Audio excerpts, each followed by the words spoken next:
그 재판장이 은혜를 받을 수 있습니까? 또 내 한 몸 희생하겠습니다. 마음에 안 들면 차라리 교회를 옮기세요.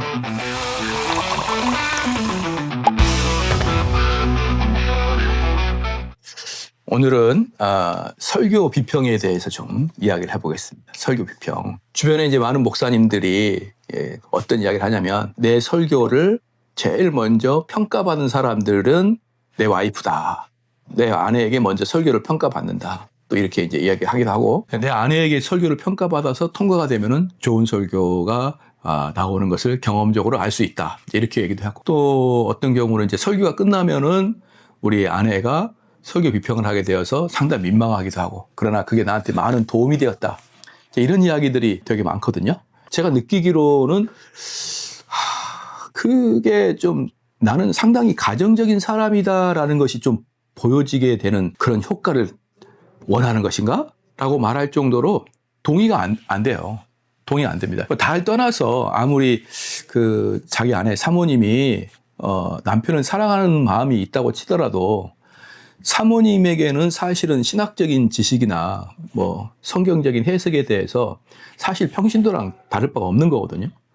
그렇다 그러면은 목사님들이 밤새도록 준비했던 그 설교를 어떻게 그런 비전문가한테 평가를 받는 것이 더 좋다 또는 안정된다라고 생각하는지 저는 좀 이해가 좀 안 됩니다. 그래서 이제 설교 비평에 대해서 특별히 이제 목회자들의 아내를 통한 또는 교회 안에 어떤 장로나 집사님들이 목사님, 제가 목사님 설교를 좀 더 잘하기 위해서 평가를 해주면 어떻겠습니까? 이제 이렇게 말하면서 그럽시다라고 이제 해서 목사님들의 설교를 평가하는 경우들이 이제 있거든요. 자, 이제 이것들에 대해서 제가 몇 가지 좀 말씀을 드리고 싶은데요.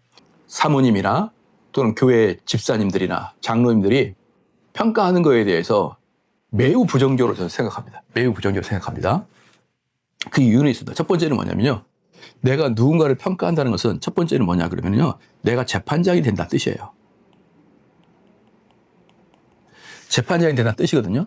그럼 이 재판장이 된다는 뜻은 뭐냐 그러면요. 다른 사람보다 그 부분에서 훨씬 많이 알고 있어야 된다라는 뜻이거든요. 법에 대해서 많이 아는 사람이 재판장이 되잖아요. 많이 안다라는 그 원리가 들어가게 돼 있는 거예요. 그러고 이제 또 이 재판장의 임무 중에 하나가 뭐냐면 그 피고인의 이야기를 곧이곧대로 듣지 않거든요. 그들의 그 어떤 눈빛이나 행동 이런 것들 모두가 사실은 그 재판장은 그 사람의 이야기를 듣는데 참조가 되는 거거든요. 그러니까 이 사람들은 결국은 뭘 하게 되냐면요. 재판장들이 뭘 하게 되냐면 의심을 하게 돼요. 의심을 하게 되는 것이고 어디서 어디까지가 진실이고 어디서도 어디까지가 과장인지를 이렇게 체크를 하는 게 사실은 재판장에게는 매우 중요한 거거든요. 그들의 눈 돌림 또는 입 모양 또는 손 제스처 이런 것들이 전부 다 과장과 진실을 또 분별해주는 외적인 표현이거든요. 그러니까 이런 식의 재판장의 역할을 합니다. 그렇다 그러면 과연 평신도들이 그 목사보다 많이 안다. 이 자체가 그 평신도로 그 교회에 있으면 안 되는 사람이에요. 그 교회에서는 제일 많이 알고 제일 전문가는 목회자가 돼야 되는데 그 목회자를 뛰어넘는 사람들은 이미 그 교회에서 양육받기가 어렵습니다. 그런데 이런 사람들을 평신도의 사람들로 내 설교를 판단해 주라. 이런 자리에 올린다는 것은요. 그 목사도 힘들지만 진짜 마음에 상처를 주는 것은 결국은 그 설교를 판단하는 사람이 상처를 다 받아요. 왜냐? 그 사람은 설교를 통해서 은혜를 듬뿍 받아야 되는데 설교의 처음과 끝까지 계속 의심의 눈빛으로 설교를 봐야 되거든요. 그러면은 누가 손해입니까? 그럼 그 사람은 설교를 판단한다는 설교로도 채점해 준다는 그 이유만으로도 그 사람은 일평생 은혜를 받을 수가 없는 것입니다. 아니 어떻게 그 피고가 말하는 것을 듣고 그 재판장이 은혜를 받을 수 있습니까? 그렇게 할 수 없듯이 설교를 판단해 주는 사람은 재판장의 위치에 올라가 가지고 자신이 그 목사보다 더 많이 안다는 기저하에 그 사람을 의심하면서 그 설교가 제대로 됐는지 의심하면서 이런 설교는요. 시작은 합리적으로 괜찮아 보여요. 우리 교회 목사님이 이런 실수를 줄여가면서 더 좋은 설교자로 만들어줄 수 있도록 내 한 몸 희생하겠습니다. 라고 시작은 그렇듯 하지만 실질적으로 이렇게 하면은 목사도 설교하기가 매우 부담스럽고 결정적인 손해는 그걸 판단하고 있는 능력도 실력도 위치도 아닌 사람이 그 자리에 올라가서 판단할 때는 그들의 영혼이 다 죽습니다. 다 죽어요. 그래서 만약에 여러분도 한번 생각해 보십시오. 설교가 있는데 챕터 A, B, C 중에 A와 B에 대해서는 매우 은혜를 받았다고 칩시다. 은혜를 매우 받았어요. 근데 C에서 은혜를 못 받았어요. 이 판단하는 사람이. 그러면 이거 전부 다 은혜 못 받은 거예요. 그러니까 어떤 사람은 나는 이 부분에서는 은혜 받았습니다. 근데 목사님 이 부분은 고쳐야 될 것 같습니다. 이렇게 말을 하는 것이 합리적인 것 같지만 실질적으로 하나가 의심되면 모든 건 다 의심되는 거거든요. 그런데 왜 그런 자리에 평신도인 당신이 올라가 있으며 왜 그런 자리에 자기의 사랑하는 가족이나 아내를 그 자리에 목사가 놓습니까? 여러분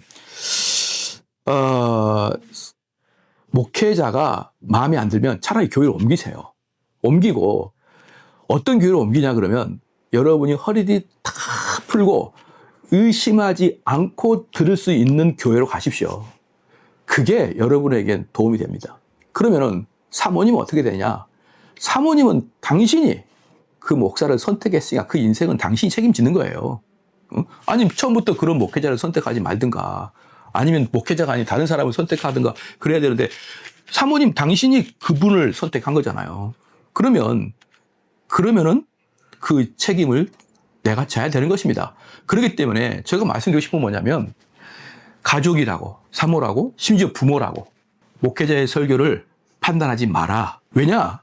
그건 판단한 당신의 영혼이 죽는다라는 것이고 그러면 나는 은혜 받을 수 있는 설교자에 가고 싶어요 라고 할 때는 신뢰할 수 있는 사람의 설교 자리에 가라는 거예요. 만약에 여러분 사모님이 도저히 남편의 설교를 들을 수 없다 그러면 정말 날 잡고 크게 한번 싸우세요. 싸우면서 이 청교도 책을 읽어라. 이 책을 읽어라.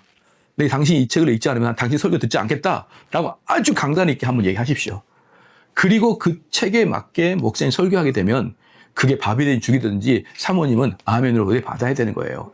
그러지 않고 감나라 대추나라 이렇게 되면은 교회 다 죽습니다. 제일 먼저 당신의 영혼이 죽게 돼요. 목사님들 여러분들의 아내를 설교의 재판장이나 판단자나 심판자로 놓지 마시고 그들에게 어떠한 그 신학적 더 나아가서 스피치의 관점에 있어서 조언도 받지 말기를 바랍니다.